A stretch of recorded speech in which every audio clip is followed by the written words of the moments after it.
Welcome back to the Deep Dive. Today we are opening up a file that is, frankly, massive. It's a story that sits right at the intersection of pop culture, business history, the sexual revolution, and, well, some truly dark, complicated controversy. It really does. We are talking about the man in the silk pajamas, the pipe-smoking philosopher of the centerfold, Hugh Hefner. It is a massive file indeed. And I think for most people, the image of Hefner is so cemented, you know, the mansion, the bunnies, the captain's hat. Totally. The whole persona. Exactly. And it's easy to miss just how profoundly he influenced and really reflected the 20th century. Right. We're not just looking at a magazine publisher here. We're looking at a figure who, he just encapsulates the complexities and the contradictions of American culture from the 1950s all the way to the 2010s. Exactly. And our mission today is to move past that caricature. We want to unpack the source material, and we have a lot of it. We've got biographical records, corporate histories, and then the very recent, very critical documentaries and memoirs. We want to understand how this guy actually happened.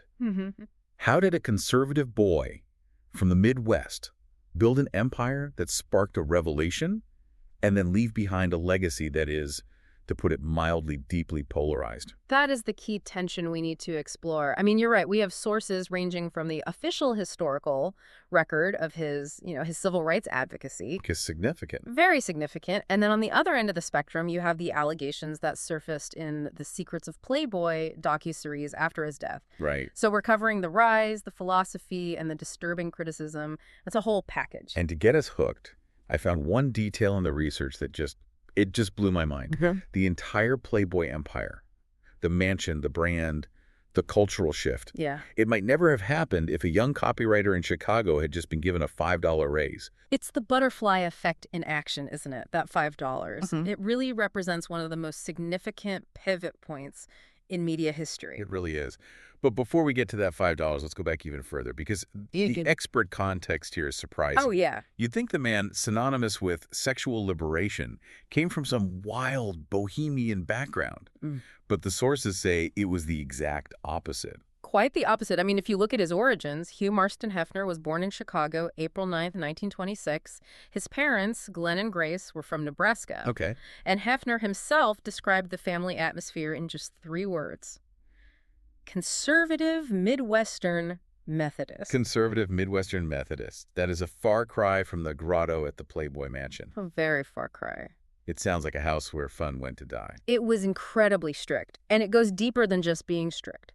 Get this. He was actually a direct descendant of William Bradford. The Plymouth governor. The Plymouth governor. We are talking about literal Puritan lineage here. Yeah. We aren't just using Puritan as an adjective. It's in the bloodline. Well, And his mother, Grace, she actually wanted him to be a missionary. a missionary?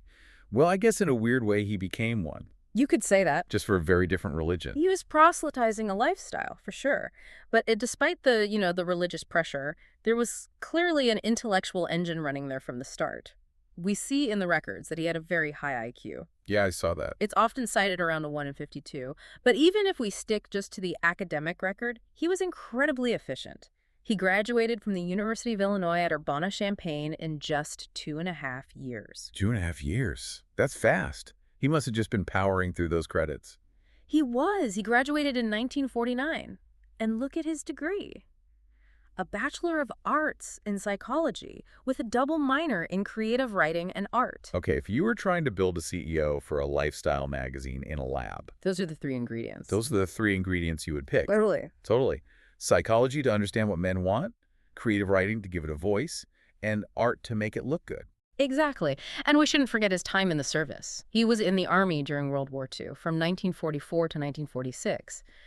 But he wasn't, on the front lines holding a rifle. Right, the records say he was a writer. She served as a writer for a military newspaper.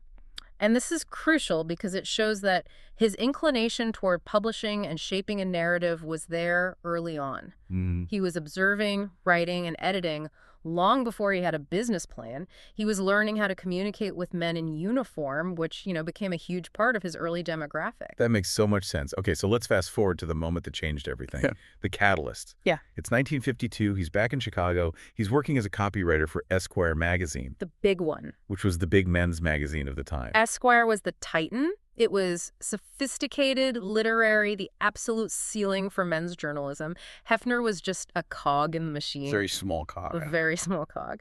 But the magazine was moving its offices to New York, and Hefner was willing to go, but he did the math on the cost of living difference between Chicago and New York. He was practical. Very. So he went to his bosses, and he asked for a raise to cover that difference. A $5 raise. $5. Just $5. And they denied it. Can you imagine being the guy who said no to that? Sorry, Hugh, $5 is too rich for our blood. And because of that, he quits. He quits. And this is a classic entrepreneurial pivot fueled by rejection. He decides if he can't work for the best men's magazine, he'll create his own. Right. But he was broke. He didn't have a fortune. The financing of Playboy is a story of just scrapping together pennies. I love this part of the research. It wasn't some venture capital firm writing a massive check. He took out a $600 mortgage on his furniture. A risky move. If it failed, he loses his couch. Extremely. And then he went around raising money from anyone he could find. He got $8,000 total from 45 different investors. That is a lot of door knocking, a lot of pitches. It is. But there's one investor that stands out. His mom. Grace Hefner, the woman who wanted him to be a missionary. She gave him $1,000.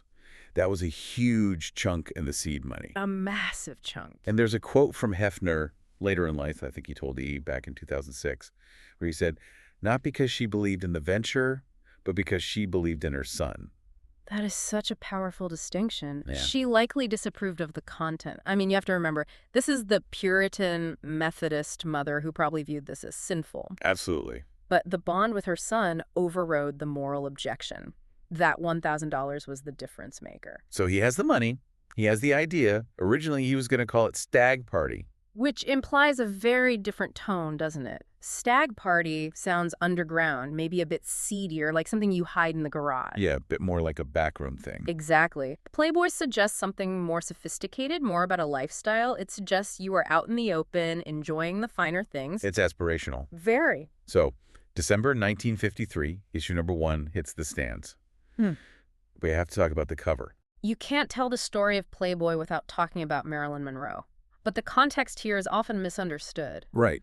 Hefner didn't commission a shoot with Marilyn for the first issue. Right. They never even met. Correct. They never met.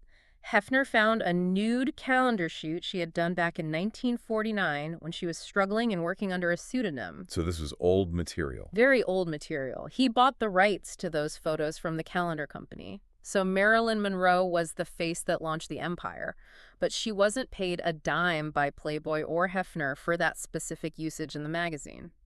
That feels like a foreshadowing of the criticisms we'll get to later, profiting off women without them necessarily having control or fair compensation in the moment. It certainly establishes a dynamic.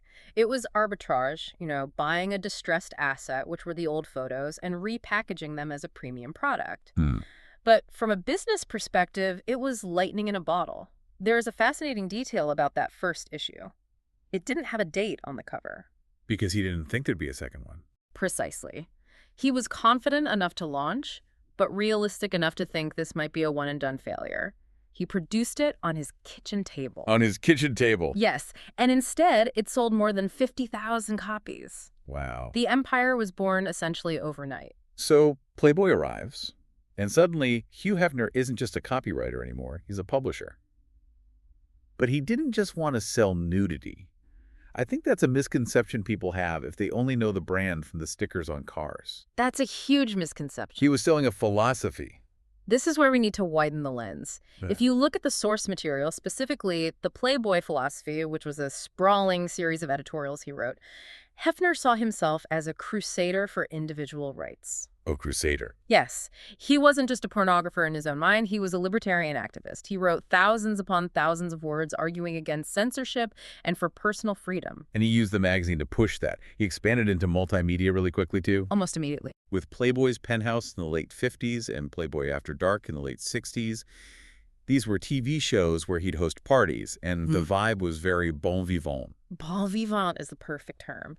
He was curating a lifestyle of jazz, conversation, and sophistication. It was aspirational.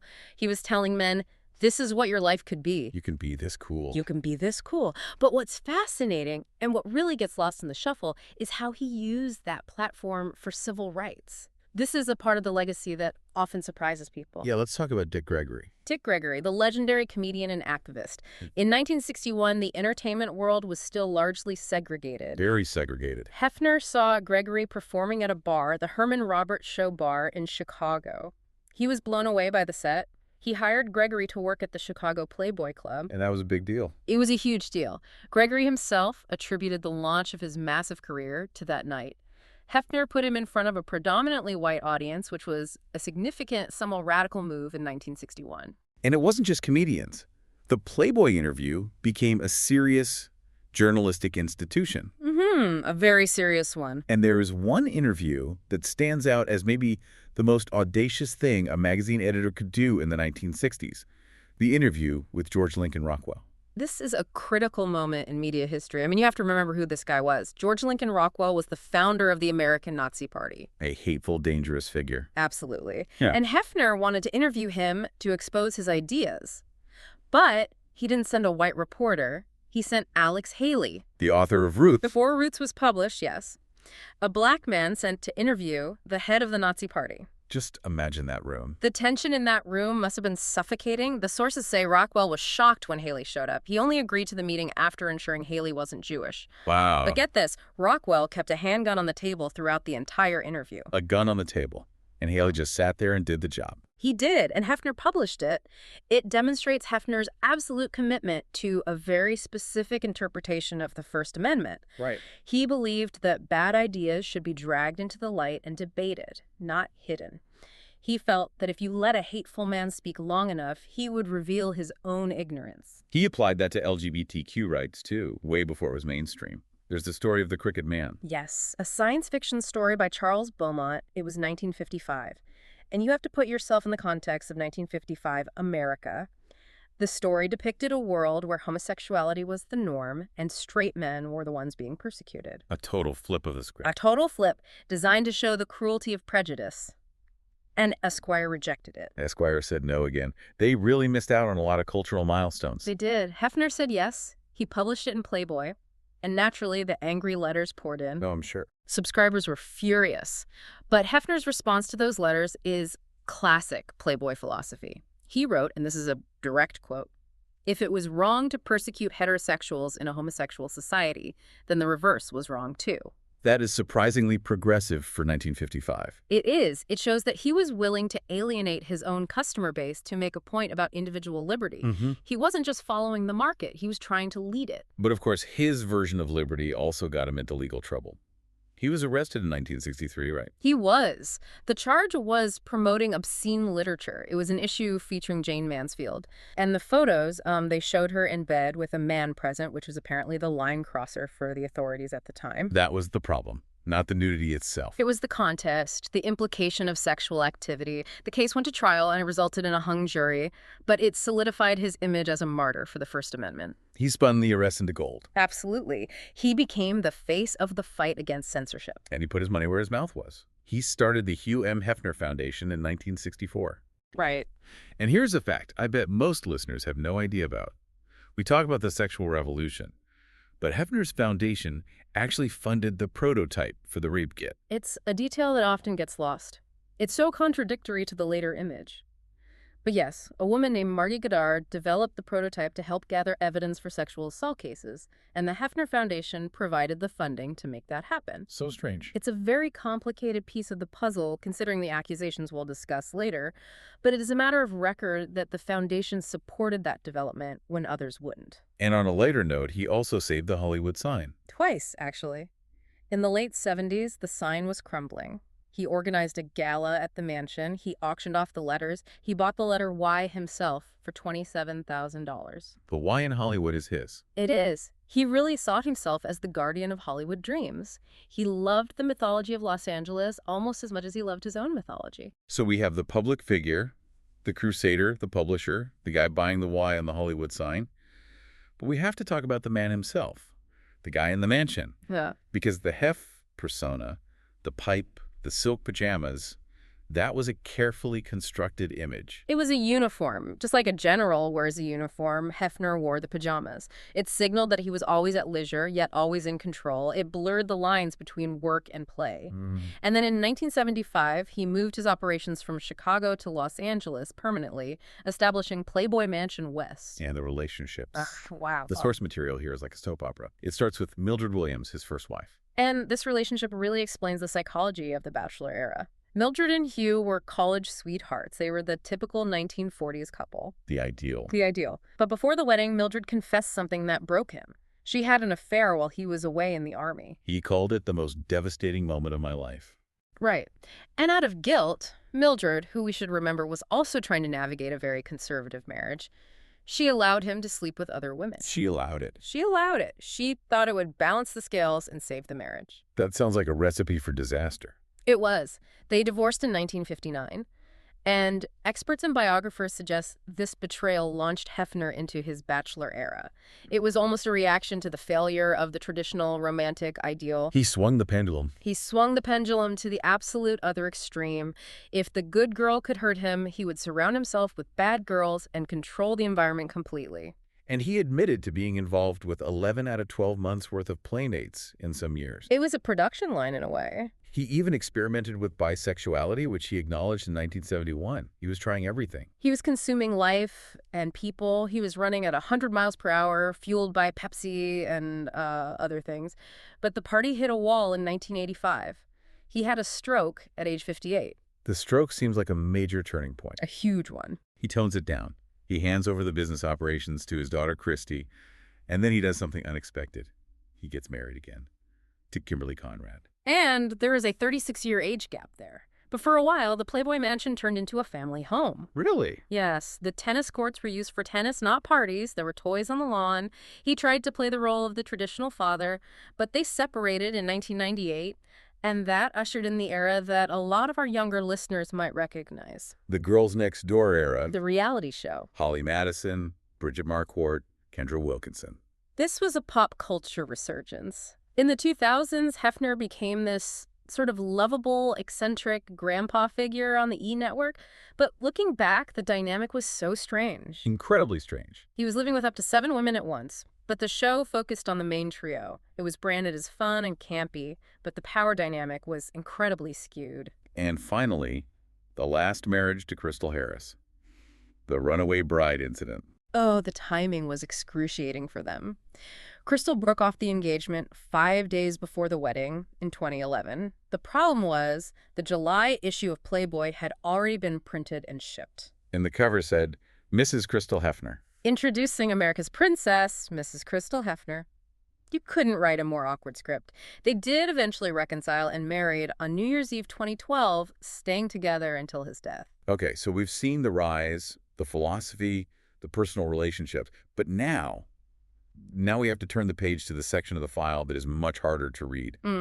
Because while Hefner views himself as a liberator, there are plenty of people who viewed him as an exploiter. And this is where the conversation shifts from legacy to liability. The criticism isn't just a footnote. It is central to understanding the whole picture. Let's start with the feminist critique. This goes way back. Way back. In 1970, Hefner wrote an internal memo attacking militant feminists. Yeah. He saw them as enemies of his romantic boy-girl society. He felt they were trying to ruin the party. He truly believed that Playboy adored women. But the feminists argued the party was rigged. Rigged for whom? Rigged for him. Suzanne Moore, writing for The Guardian, was incredibly blunt. She reported that Hefner threatened to sue her because she called him a pimp. A pimp? That is a heavy label. A very heavy label. But her argument was that he was a man who bought and sold women to other men. She wrote, part of Hefner's business acumen was to make the selling of female flesh respectable and hip. Putting a tuxedo on it doesn't change what the transaction is. That was her point, exactly. And Robin Abtarian from the LA Times made a similar argument. She said he convinced women that taking their clothes off was empowering, but really it just mainstreamed the idea that women exist to please men. The commodification argument. It is. Did he liberate women, or did he just package them more expensively? Did he give them a platform or just a pedestal to be looked at? You're right. But after he died, the criticism went from theoretical to criminal. We have to talk about the Secrets of Playboy docuseries that came out in 2022. This was a bombshell. This wasn't just he was a chauvinist. These were allegations from former employees and partners about serious abuse. The scope was alarming. We heard claims of systematic sexual misconduct, manipulation, and the rampant use of quaaludes. The leg spreader drugs. As they were allegedly called inside the mansion, there were accusations of sextortion, blackmail, and even rape. And the response from the company, which wasn't run by the family anymore, was telling. Yes, the PLBY group, which is now publicly owned, completely distanced themselves. They released a statement saying, quote, "Today's Playboy is not Hugh Hefner's Playboy." Wow. They validated the women's stories. That is a corporate entity essentially disavowing its own founder. They looked at the file and decided they couldn't defend it. And the women who lived there, the ones we saw in the reality show, they started talking too. Holly Madison wrote a memoir. Holly described a culture of intense competition and body image issues. She called it exploitation for professional gain. It wasn't the happy sorority house we saw on TV. Not at all. She described being pitted against other women for Hefner's affection and resources. And Crystal Hefner, his widow, released a memoir just recently, in 2024. She called the mansion a hostile environment and said she felt imprisoned. The word imprisoned is striking. It contrasts so sharply with the concept of liberty Hefner preached. He sold freedom to the men reading the magazine, but the women living in the center of the empire felt trapped. And it wasn't just the women inside who criticized him. We also have the religious critique, which circles back to his origins. Ed Stetzer wrote in Christianity Today about the immeasurable damage Hefner did to the value of women and marriage. There's a detail from Stetzer's piece that really stuck with me. He mentioned that when Hefner's daughter, Christy, who ran the company, would visit the mansion, Yes. Hefner would have the place cleaned up. To hide the reality. Exactly. He'd hide the parties to keep the reality from his own daughter. That implies he knew, on some level, that what was happening wasn't something his daughter should see. It suggests a compartmentalization. He built a world that he claimed was a utopia, but he had to sanitize it for the people he respected in a professional or familial capacity. It implies a consciousness of guilt, or at least a recognition that his philosophy had limits when it came to his own family. So we have this massive life full of noise and controversy, but eventually the party has to end. September 27, 2017.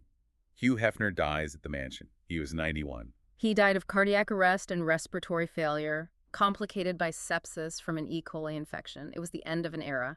But even his exit was orchestrated. The sale of the mansion is wild. He sold it a year before he died, right? In 2016, he sold it for $100 million to Darren Metropoulos, who lived next door. But the condition of the sale was unique. Hefner got to live there until he took his last breath. So he sold the property, but not the lifestyle. He sold the cage, but he kept the key until the end. He ensured his environment wouldn't change until he was gone. And then, the final symbolic gesture. His burial. Westwood Village Memorial Park Cemetery. It's a small, celebrity-filled cemetery in L.A. But Hefner isn't just anywhere. He is in the crypt right next to Marilyn Monroe. The woman on the first cover. The woman he never met. He bought that crypt in 1992 for $75,000. He told the Los Angeles Times, "Spending eternity next to Marilyn is an opportunity too sweet to pass up." It feels possessive. It is the ultimate claim of ownership. In life, he used her image to build his empire. In death, he physically positioned himself beside her forever. Wow. It ties the whole story together, the admiration, the exploitation, the branding. He wanted to be written into her story permanently. So what does this all mean? We've looked at the $5 raise, the civil rights battles, the silk pajamas, the dark allegations. The company Playboy has moved on. His son Cooper was involved for a while, but now the brand is trying to be something else entirely. Synthesizing all of this is difficult because Hefner was a man of distinct compartments.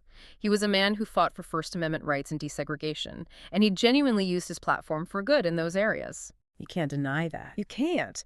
Yet, he is simultaneously accused of misogyny, abuse, and mainstreaming the commodification of women. It's a dichotomy. You can't really erase the civil rights advocacy, but you also can't ignore the secrets of Playboy allegations. Precisely.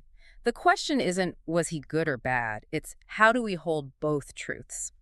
He helped break down the puritanical walls of the 1950s, but the house he built to replace them had its own locked doors and dark corners. That brings us to the big question for you, the listener. Can you separate the sexual revolution from the man who profited from it? Did we need a Hugh Hefner to get where we are today, or was he just a guy who found a way to monetize our curiosity? It forces us to ask what liberation really looks like. Hefner claimed religion was a myth. He rejected the Methodist God of his mother. Vehemently. Yet, look at his life. He dedicated every waking moment to creating his own mythology. He built his own heaven on earth, the mansion. Exactly. It was a heaven with strict rules, its own deities, the playmates, and a patriarch who refused to leave the party until the very end. And maybe that's the final provocative thought. Was the Playboy philosophy actually a liberation movement? Or was it just a very elaborate, high-gloss cage? That is for the listener to decide. Thanks for diving deep with us. We'll see you on the next one.